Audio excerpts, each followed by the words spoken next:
Live VNS top 10 headlines के प्रायोजक है इंदिरा डायग्नोस्टिक सेंटर, अखरी बाईपास चौराहा, वाराणसी।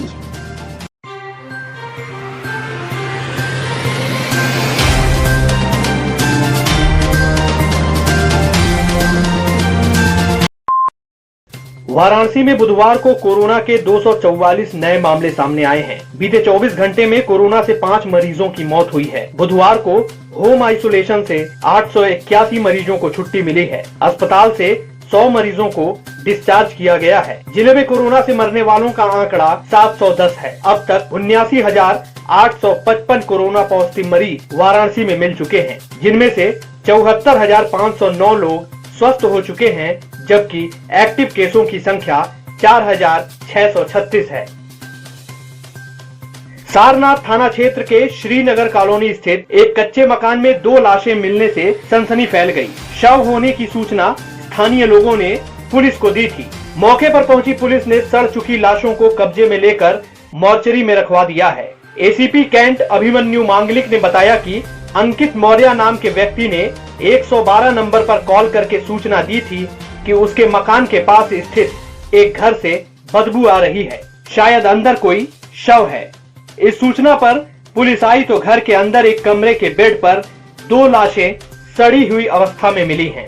लाशें 7 से 8 दिन पुरानी बताई जा रही हैं। आज सुबह 112 के माध्यम से सूचना मिली थी। यहाँ के पड़ोस में रहने वाले अंकित मौर्य ने सूचना दी थी कि उनके घर के पास से बदबू आ रही है। उन्हें आशंका है कि कोई डेड बॉडी वहाँ पर। पुलिस पीआरडी यहाँ पर पहुंची तो देखा कि 2 डेड बॉडी थी। ये इनकी अभी आइडेंटिटी पूरी तरह से एसर्टेन नहीं हो पाई है। ओझा इनका टाइटल है, सर ने उनका ओझा नाम लिखते हैं, और बॉडी की स्थिति देख कर रहा है कि जैसे बेड पे लेटे लेटे ही ये दोनों गुजर चुके हैं। कैंट थाने में दर्ज दुष्कर्म के मामले में आरोपित इंस्पेक्टर अमित कुमार को पुलिस महानिदेशक ने डिमोशन करते हुए सब इंस्पेक्टर बना दिया है। आरोपित पुलिसकर्मी की इस समय जौनपुर में तैनाती है। उसके खिलाफ दुष्कर्म, धोखाधड़ी, धमकाने जैसे 14 संगीन मामले दर्ज हैं। वाराणसी के मुख्य विकास अधिकारी मधुसूदन हुलगी ने मंगलवार को विकास खंड हरहुआ के ग्राम वाजिदपुर में स्थित निराश्रित गोवंश की बदहाल स्थिति की खबर संज्ञान में आने के बाद वाजिदपुर गांव का निरीक्षण किया। निरीक्षण के दौरान सीडीओ ने ग्राम पंचायत वाजिदपुर में स्थापित गोवंश आश्रय स्थल पर गंभीर अनियमितता पाई। शासन की महत्वाकांक्षी परियोजना गोवंश आश्रय स्थल पर संरक्षित पशुओं की देखभाल सही ढंग से नहीं करने पर धर्मेंद्र प्रसाद द्विवेदी, खंड विकास अधिकारी हरहुआ, डॉक्टर वीबी सिंह, मुख्य पशु चिकित्सा अधिकारी वाराणसी को कारण बताओ नोटिस देते हुए 3 दिन में स्पष्टीकरण की मांग की गई है। कोरोना वायरस से संक्रमित होने के बाद मेडविन अस्पताल में एडमिट की गई पद्म विभूषण पंडित छन्नूलाल मिश्र की बेटी संगीता मिश्र की मौत के बाद उनकी छोटी बेटी डॉक्टर नम्रता मिश्र ने अस्पताल पर लापरवाही का आरोप लगाया था, जिसके बाद जिलाधिकारी कौशल राज शर्मा ने 3 सदस्यीय उच्च स्तरीय जांच कमेटी नियुक्त की थी, जिसमें मुख्य चिकित्सा अधिकारी डॉक्टर वीबी सिंह भी शामिल रहे। इस कमेटी द्वारा 15 दिन के बाद दी गई जांच रिपोर्ट को जिलाधिकारी कौशल राज शर्मा ने वापस कर दिया है। जिलाधिकारी ने इसे अधूरा बताया है और जांच रिपोर्ट में संगीता मिश्र के एडमिशन के दिन से मृत्यु तक की सीसीटीवी फुटेज की डिटेल को भी जोड़ने को कहा है। वरीय मंडल सुरक्षा आयुक्त आशीष मिश्र के निर्देश पर पीडीडीयू जंक्शन की जीआरपी और आरपीएफ टीम को बुधवार को बड़ी सफलता हाथ लगी। लावारिस बैग मिलने की सूचना पर फरक्का एक्सप्रेस के B2 कोच में चेकिंग की गई। आरपीएफ ने लावारिस बैग को प्राप्त करते हुए उसकी तलाशी ली तो उसमें से तस्करी के लिए ले जाए जा रहे 5 किलोग्राम गांजा की बरामदगी हुई। फिलहाल बैग किसका था, इसका पता लगाया जा रहा है। कोरोना मरीजों के शवदाह को लेकर नित्य नई खबरें हर जगह से प्रकाश में आ रही हैं। इसे देखते हुए उत्तर प्रदेश सरकार ने शवदाह का मूल्य निर्धारित किया हुआ है। बावजूद इसके वाराणसी के हरिश्चंद्र घाट पर एक अजीबोगरीब मामला सामने आया है। भेलूपुर पुलिस से एक युवक ने शिकायत की है कि वह अपने पिता की चिता को अग्नि देने हरिश्चंद्र घाट पर पहुंचा था। वहां अंत्येष्टि कराने वाले ने उससे 15,000 रुपए की डिमांड कर दी। युवक के अनुसार जब उसने पैसे देने में असमर्थता जताई तो अंत्येष्टि करने वाले ने उसे चिता की अग्नि में झोंक देने तक की धमकी दे डाली।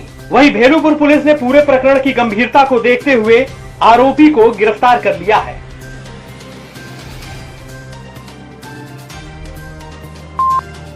कोरोना में सभी को घरों में रहने की सलाह दी जा रही है, पर बिजली विभाग की लापरवाही के चलते सैकड़ों लोगों की जान रोजाना सांसत में पड़ रही है। विद्युत उपभोक्ता सुबह से ही चौकाघाट विद्युत सब स्टेशन पर बिजली का बिल जमा करने के लिए लाइन में लग रहे हैं।